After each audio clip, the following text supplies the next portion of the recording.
I was originally born in Staten Island, New York, and then from there, between South Carolina and Brooklyn. It's funny, I identify all three as a home for me because they were like different phases of my life. You know what I mean? But my heart is always in Brooklyn because that's where I learned everything I think I've applied to my life now as a man, as an artist, like finding my voice, finding my true authentic self.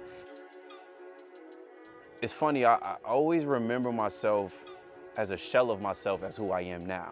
I was never quite the expressive, artistic kid I am today. Back then, it was all about sports, right? Like I have so much family that played sports. My older brother was always into sports. My dad played minor league baseball.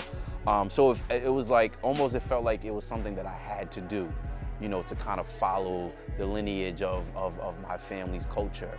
And, you know, and as a young man, you know, my father wasn't in my life as much as I would have loved him to be. So I always wanted his attention and wanted his affection and wanted his acceptance. So playing sports, that outlet for me was like, okay, if I do this very well, he's gonna see me.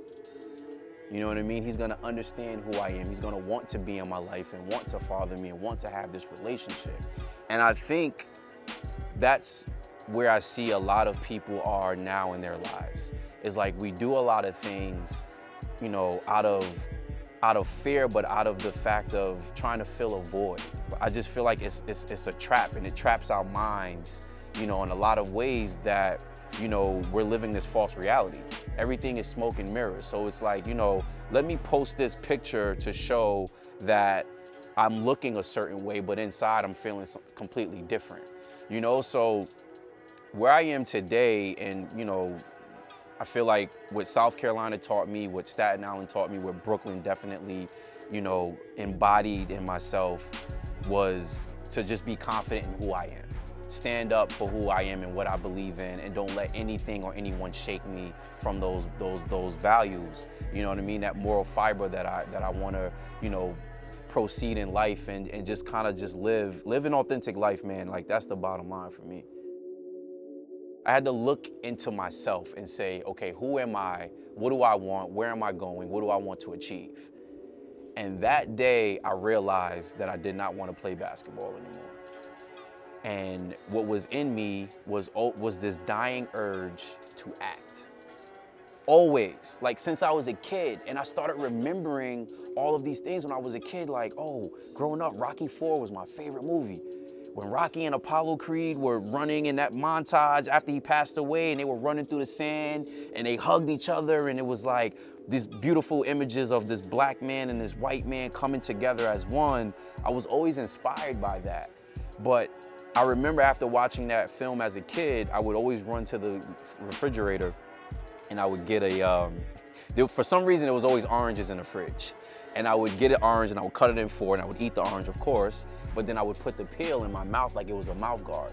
And I would go outside and I would shadow box and I would recreate these scenes from the Rocky IV movie. And like, that's a filmmaker in the making. That's an artist. That's, you know what I mean? Like, it was all these things that I didn't realize until I got to college that was in me. I made the decision within myself. I didn't share this with anybody. And I said, you know, I'm done. Like, I'm gonna go back to New York City and I'm gonna pursue this craft. I don't know how. I didn't have, you know, a method of how, but one thing with me is I believe in my instincts and my gut. And when it speaks to me, I just follow it. And sometimes I don't have a plan. And that might not work for other people, but for me, being in a flow and going with that flow and trusting that flow and believing in that flow has always led me to greatness. I'm living that freedom as an artist to be able to collaborate with the people that are my heroes and tell these impactful stories.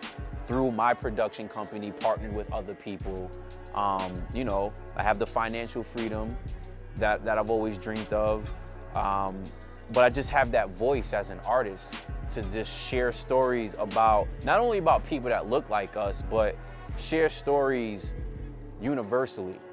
that's who I am. That's just the makeup of who I am as an individual, is being an artist and being a better artist, being a better person than what I was yesterday. Am I gonna be perfect in 5 years? No, never will I be perfect, but I want to accomplish the goals that I set forth with what I want to do with the narratives I want to tell in my art form. Because I know it's going to change a lot of lives. I know it's going to help people who have some of the gifts that people said that I have. It's going to help them reach their potential quicker. I'm Kevin Phillips. I'm an actor. I'm an artist. I'm a storyteller. I'm a truth seeker. I'm a passionate individual about people and changing lives. And I am my come up.